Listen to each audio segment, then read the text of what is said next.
My daughter-in-law tossed her hair, laughed loud enough for everyone at the table to hear, and waved the small envelope I had handed her. "A lottery ticket? That's your big gift?" she sneered, while her father sat beside her polishing the face of the brand-new Rolex I had just paid for without her knowing. The whole table erupted in laughter, but none of them knew that inside that flimsy slip of paper was a storm big enough to change their lives forever.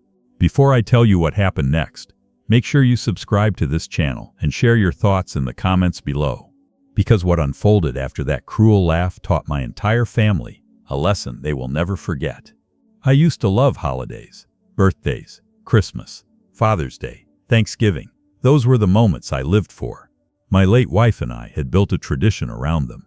She was the heart of every gathering, the way she'd roast the turkey just right, the way she insisted we all sit together and say one thing we were grateful for before we ate.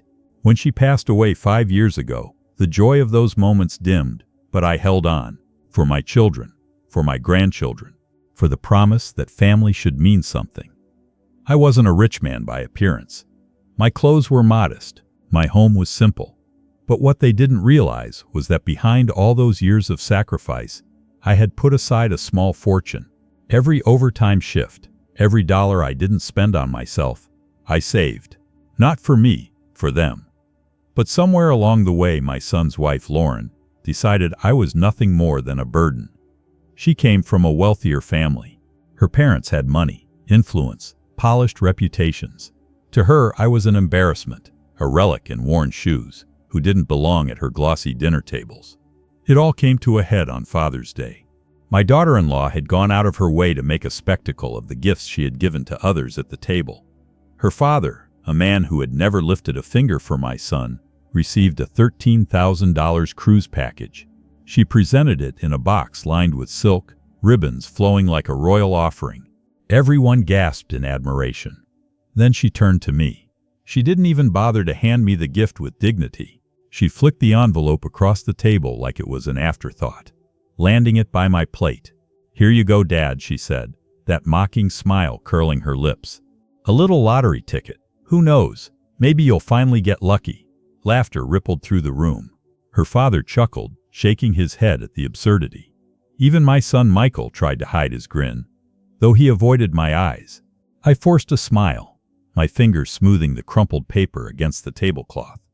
My heart ached, but I said nothing. Years of silence had taught me that responding to her insults only made things worse. Inside, though, a storm raged. What Lauren didn't know, what none of them knew, was that I had already suspected this day would come. I had already seen the greed in her eyes, the way she talked down to me when she thought no one was listening. That lottery ticket wasn't just a joke, it was a test.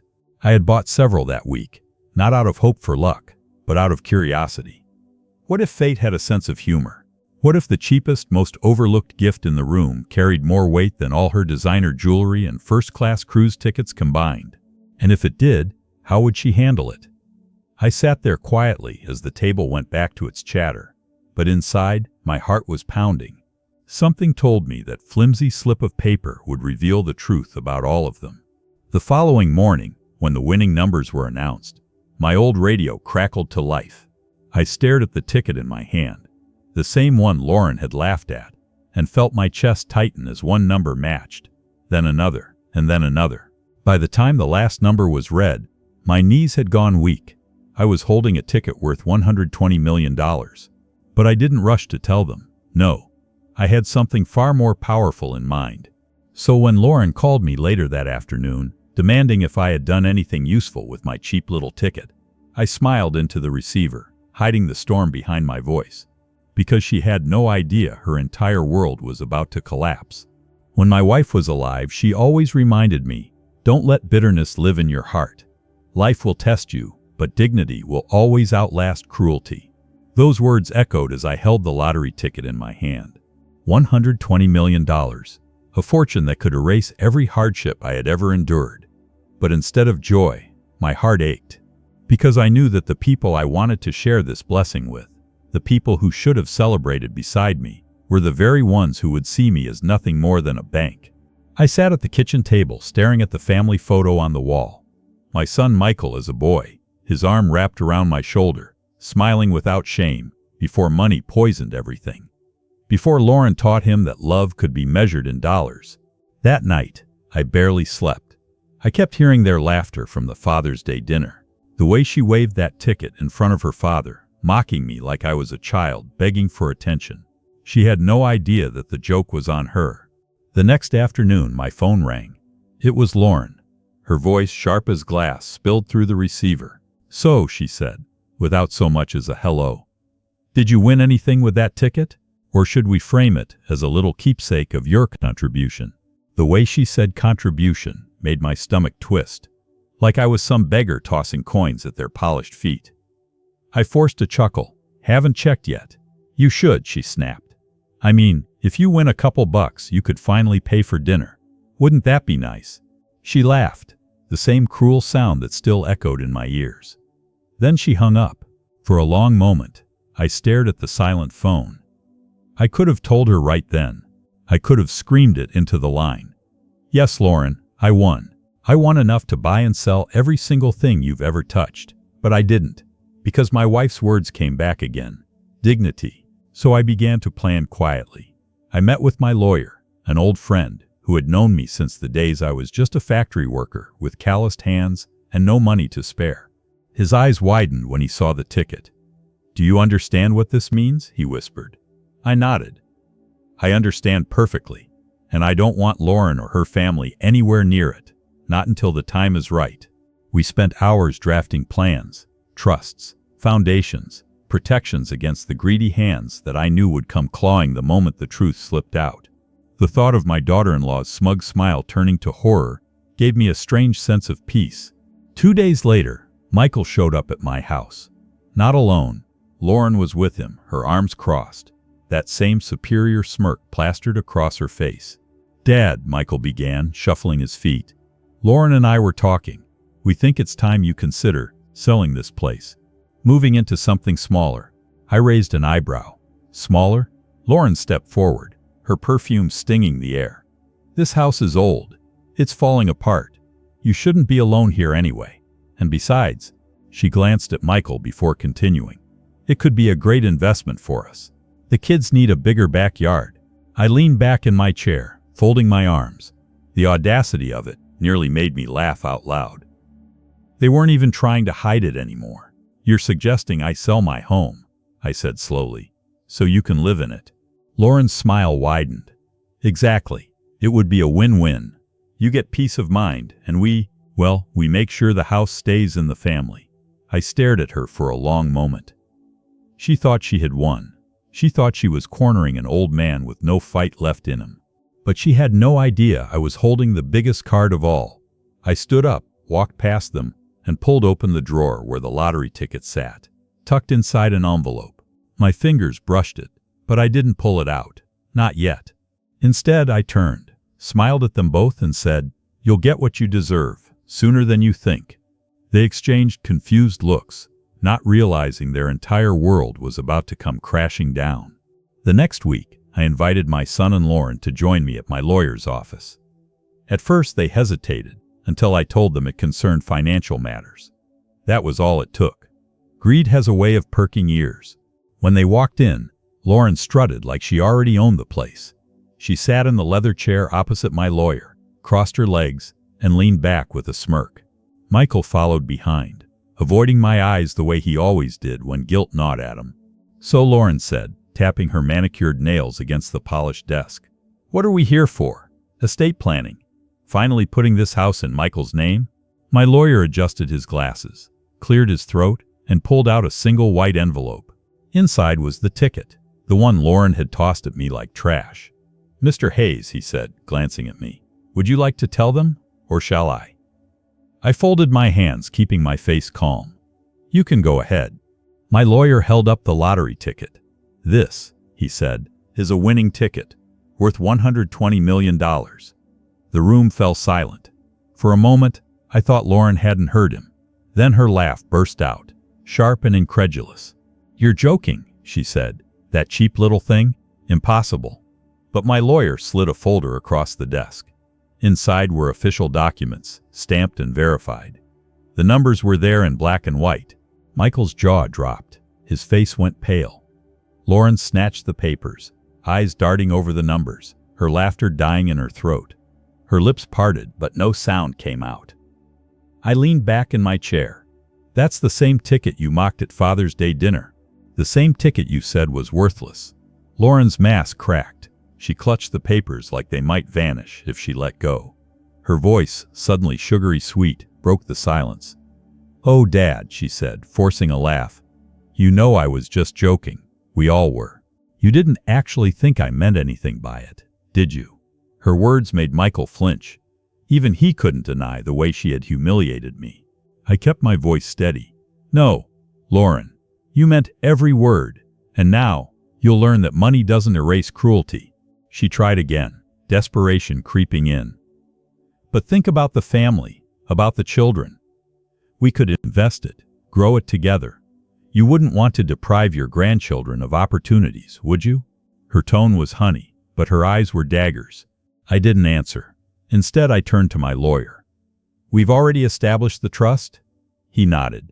"Yes, it's ironclad. Lauren has no legal access." Michael's head snapped toward him. "What do you mean?" I looked my son straight in the eye. "It means that every cent of this money will go where I decide. And right now, none of it is going into your wife's hands." Lauren slammed her hand on the desk, her face twisted with rage. "You can't do this to us," she shouted. "We deserve that money." I stood, gathering my things. "No, Lauren. What you deserve is coming, and it has nothing to do with millions." The room went quiet again, but I could feel the storm building, because this wasn't just about money anymore. It was about respect, betrayal, and finally, justice. Lauren's face burned red as she pointed a manicured finger at me. "You're a selfish old man," she hissed. "You wouldn't even have a roof over your head if it weren't for Michael and me. And now you want to cut us out? After everything we've done for you?" I raised my eyebrow. "Everything you've done for me?" "Lauren, the roof over your head, the car in your driveway, even that designer purse hanging off your arm. It all came from my money. Every cent I gave Michael to help you two get started. That wasn't a gift, it was a sacrifice. My wife and I went without, so you could live in comfort. Don't you dare pretend I owe you." Michael shifted uncomfortably, caught between us. He tried to speak, but Lauren silenced him with a glare. Her mask was gone now, the sweet daughter-in-law act replaced with raw greed.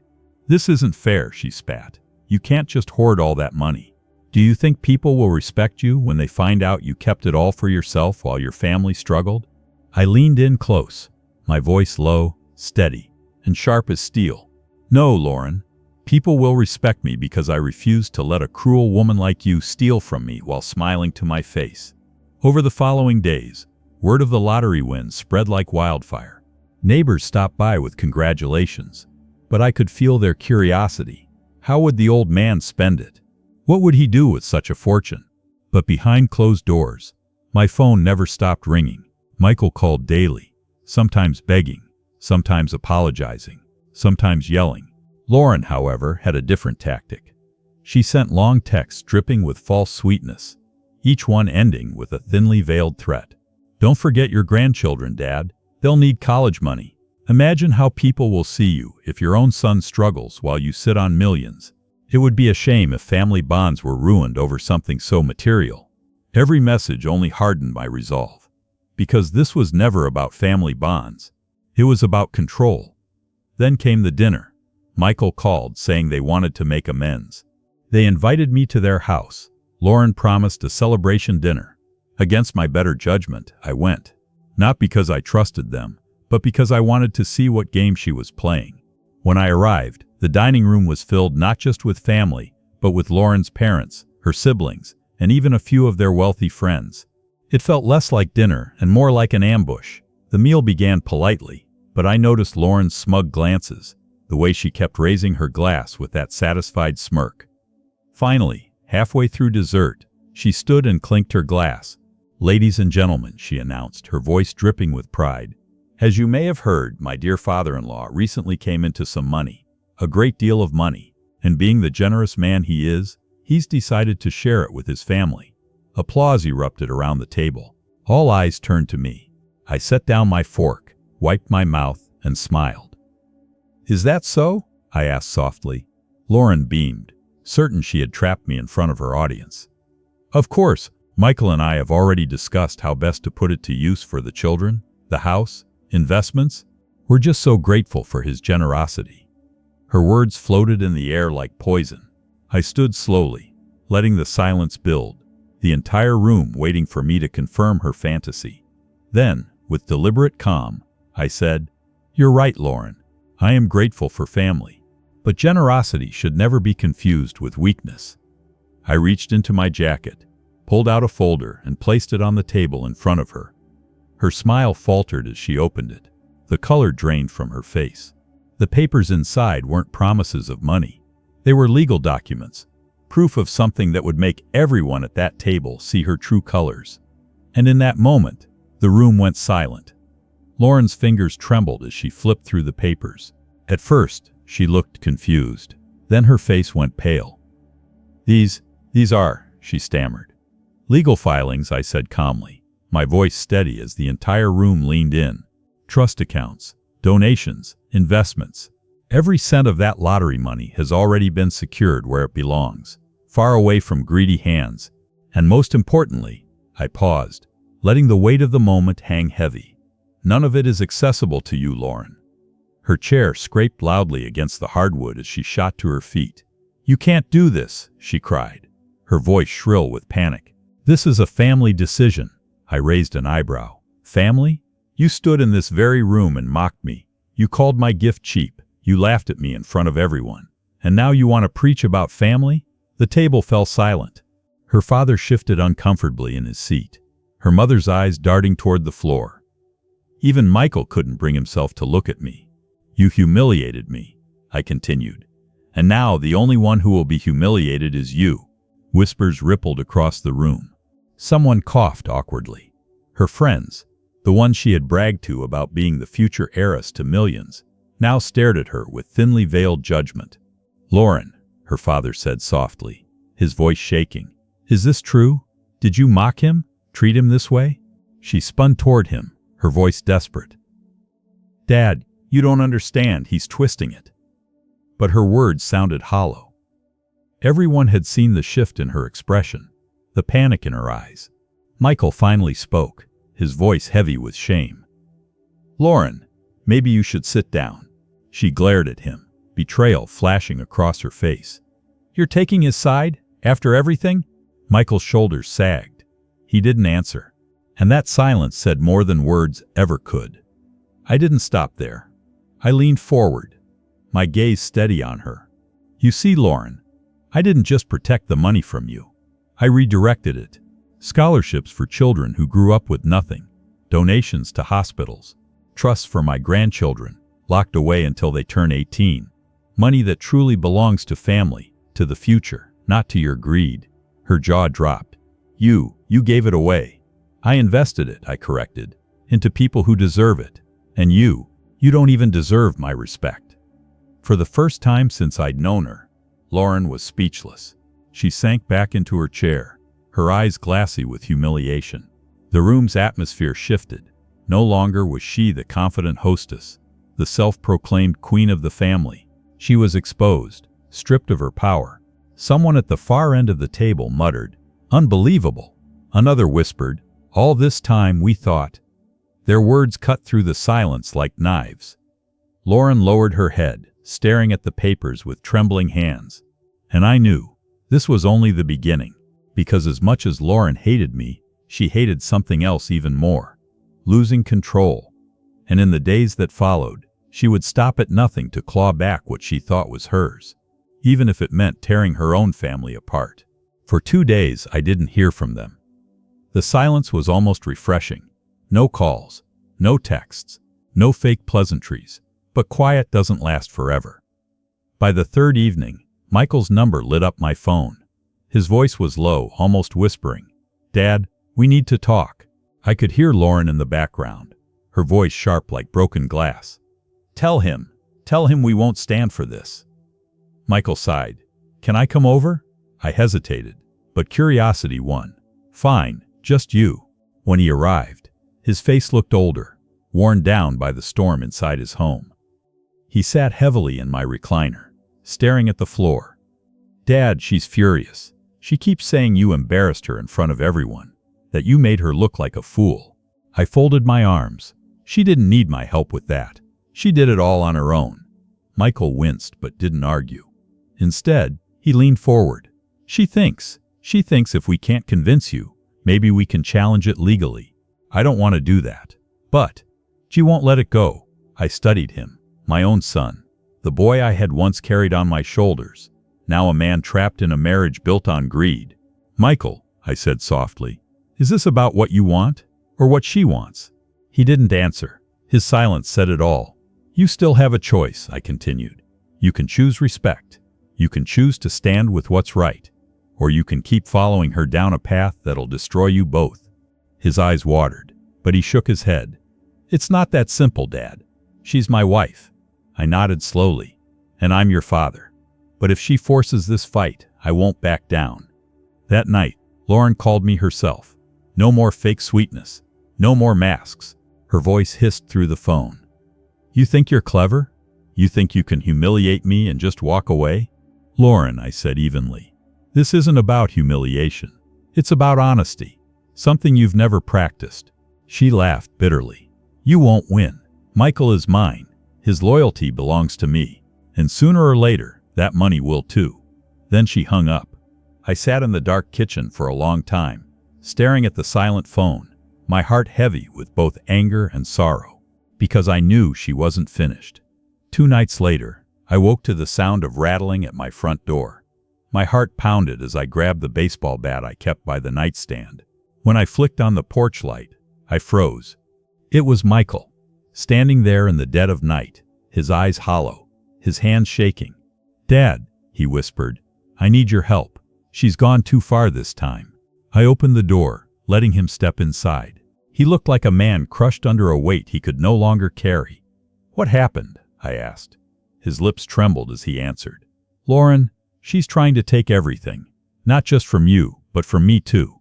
Michael sat at my kitchen table, his hands trembling around a half-empty glass of water. He wouldn't meet my eyes at first, just stared at the wood grain like it held all the answers.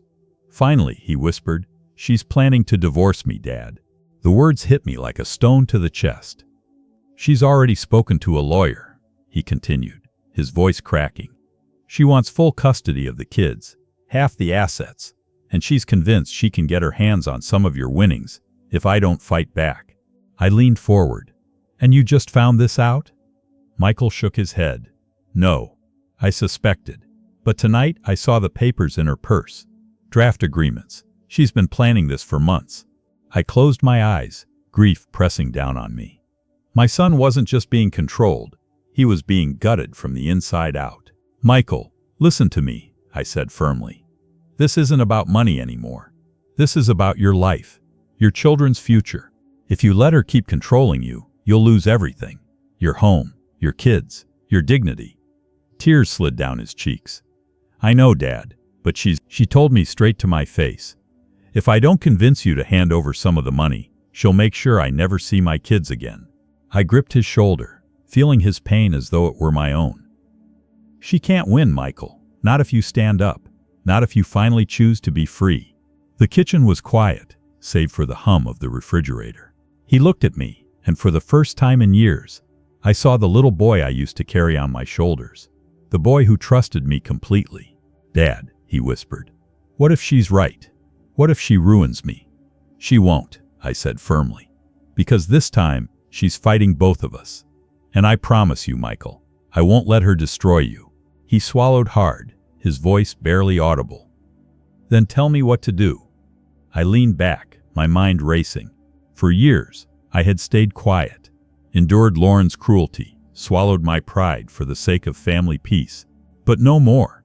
Tomorrow, I said, you'll go back to her. Act like nothing's wrong. Let her think she's still in control. Meanwhile, I'll meet with my lawyer again. If she wants a war, we'll give her one. Michael's brow furrowed. But Dad, what if she finds out? I smiled, though it was a cold, hard smile. Then she'll find out too late.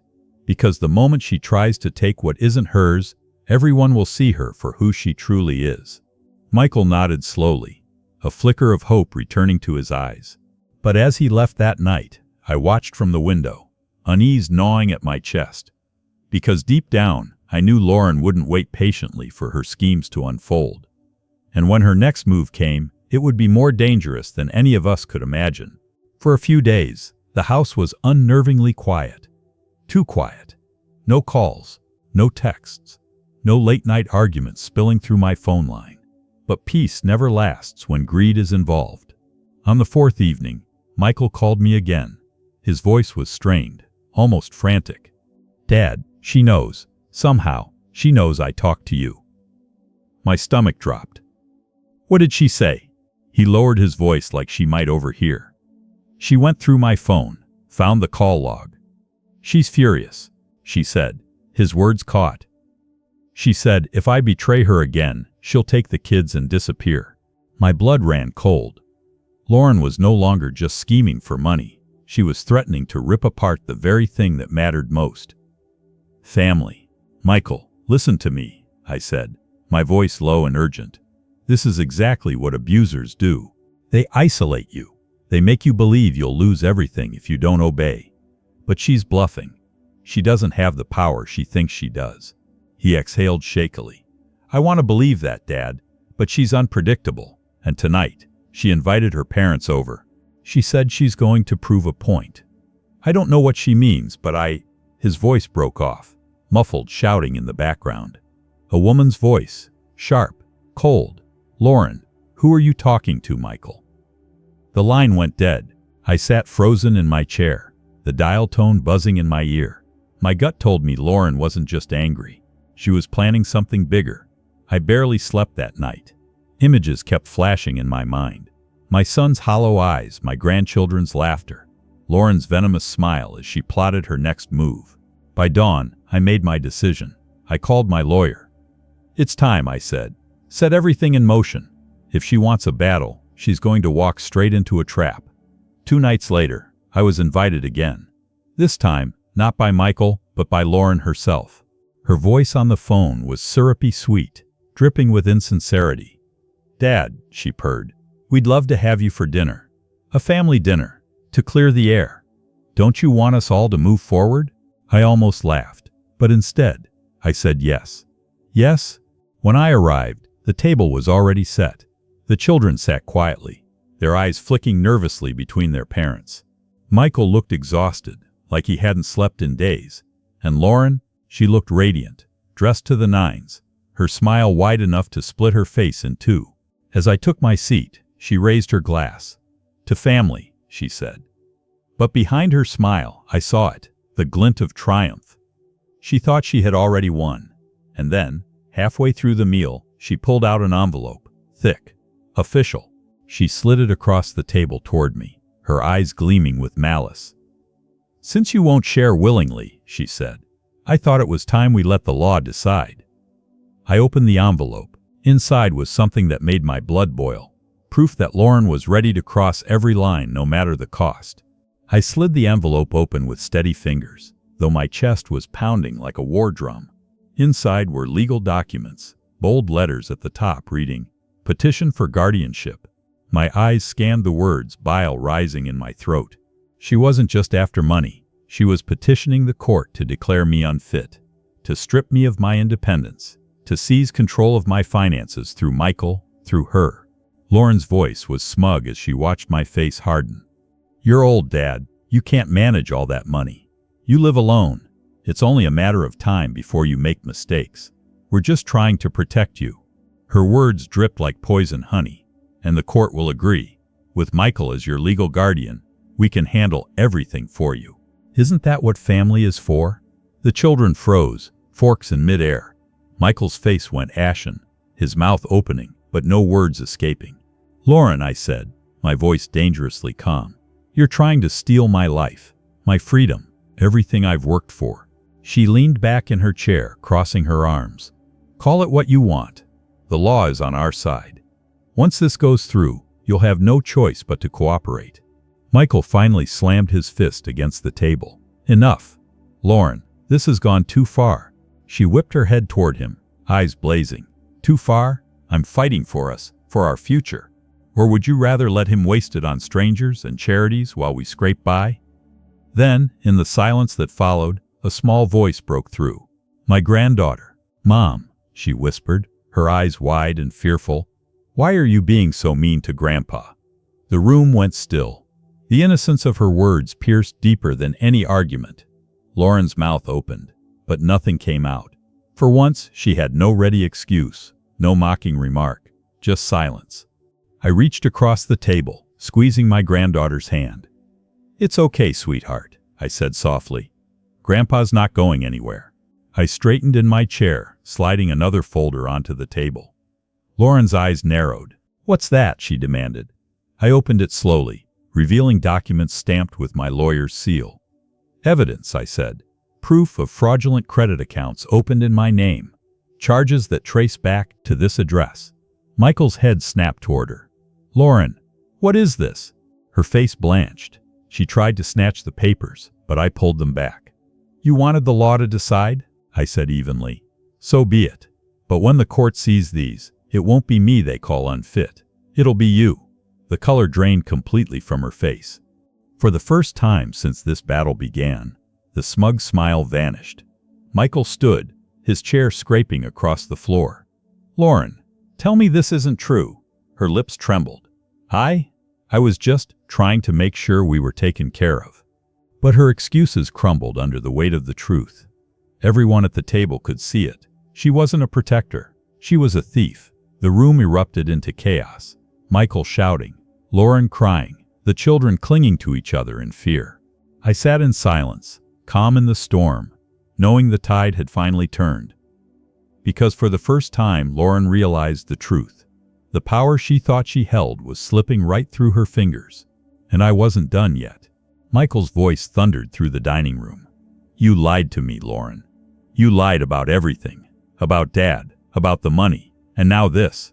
He slammed the fraudulent documents onto the table, his hands shaking. Lauren's eyes darted wildly, searching for sympathy, but all she found were stares filled with judgment. Even her own parents looked away. Shame etched into their faces. I was protecting us, she cried, her voice cracking. Do you think your father cares about us? He's giving everything away to strangers, to charities. I was trying to save our family. No, Michael snapped. His voice was like a whip. You were trying to save yourself. She turned to me, her face twisting with rage. This is your fault. You turned him against me. You've been poisoning him, making him believe I'm the enemy. I rose slowly, my voice steady. I didn't have to poison him, Lauren. You did that all by yourself. For a long moment, no one moved. Then Michael stepped between us, his chest rising and falling with heavy breaths. It's over, Lauren. Whatever you thought you were going to take, you've lost it.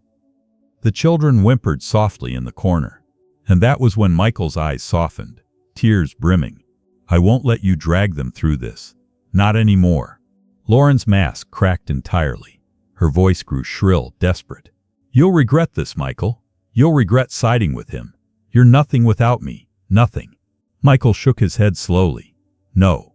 I've been nothing because of you. But tonight, I'm finally free.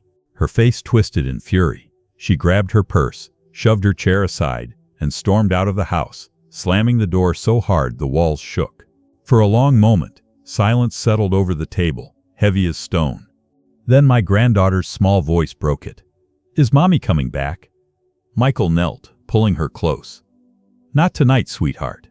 But it's going to be okay, I promise. Later that evening, after the children were in bed, Michael sat across from me, his face pale, but his shoulders lighter than I'd seen in years. Dad, he whispered, I'm sorry. For everything. For letting it get this far. For letting her treat you the way she did. I placed a hand on his shoulder. You were blinded by love, son. It happens. But what matters is that you've opened your eyes now. Tears slipped down his cheeks. Do you think it's too late to fix things? I squeezed his shoulder firmly. It's never too late to choose what's right. The house was quiet again.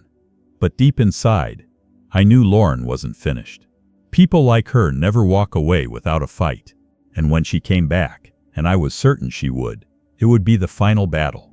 But this time she wouldn't be facing just me. She'd be facing the truth, the law, and a family no longer under her control. Days passed. The house was quieter, lighter.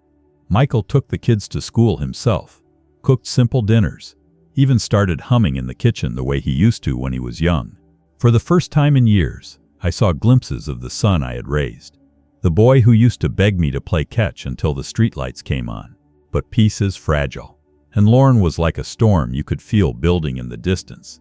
Sure enough, on the 5th night she came back. The knock on the door wasn't timid. It was sharp, demanding. Michael froze at the sound, his knuckles whitening around the dish towel he held. "Dad," he whispered. "It's her." When Michael opened the door, Lauren stood there with a fire in her eyes and a folder clutched tightly in her hand. She didn't even look at him. Her gaze was locked on me. "You think you've won?" she spat. "You think you can humiliate me, turn my husband against me, and just walk away clean?" I didn't answer. I simply met her gaze, calm and steady. She thrust the folder onto the coffee table. "Court papers. Divorce finalized. Custody battle next. And when the judge sees what kind of man you are, Michael, weak, pathetic, manipulated by your father, you'll lose everything. The kids, the house, all of it." Michael's jaw tightened, but he didn't speak. He looked at me instead. "Lauren," I said quietly, "you don't understand something. You've already lost." Her laugh was sharp and bitter. "Oh really? You think a few fake papers about credit cards will stop me? I have connections, money. I'll drag you through the mud until there's nothing left." I reached for the folder I had kept ready for this very moment. Inside were not just the fraudulent accounts she had opened, but screenshots of her messages, emails, texts, even voice recordings Michael had saved in secret. Evidence of threats, manipulation, blackmail. I slid the folder across the table toward her. "Go ahead. Try. The moment you do, this goes to the judge. And when it does, Lauren, you won't just lose custody, you'll lose your freedom." Her face drained of color. For the first time, she stumbled. Her knees gave way, and she collapsed into the armchair. Her voice trembled now, small and broken. You can't do this. I was just trying to secure our future. Don't you see? I was scared of losing it all."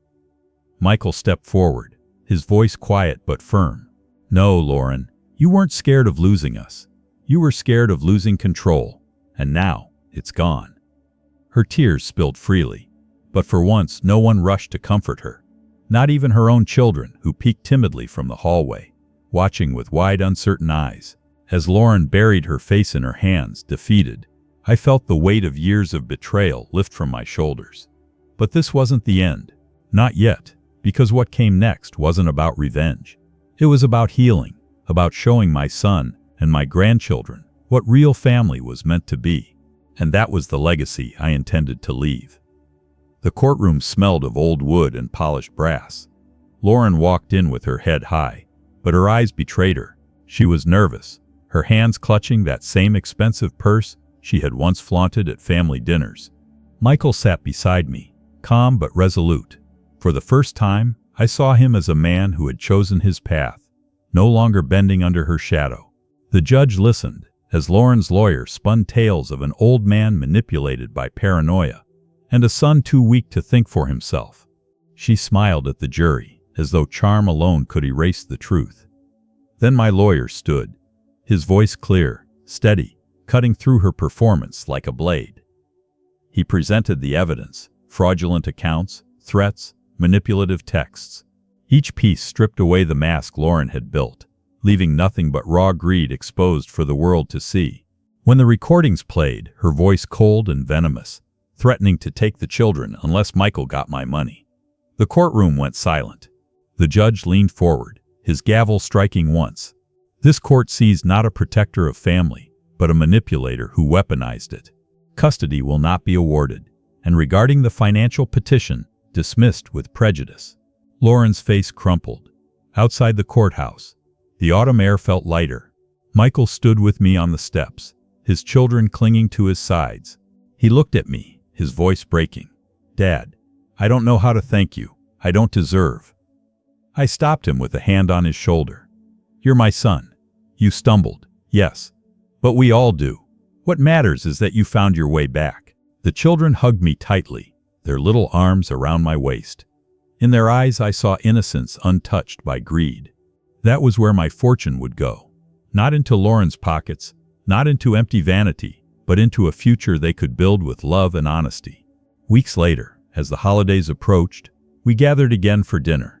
This time there was no tension, no mocking laughter. Just family, real family.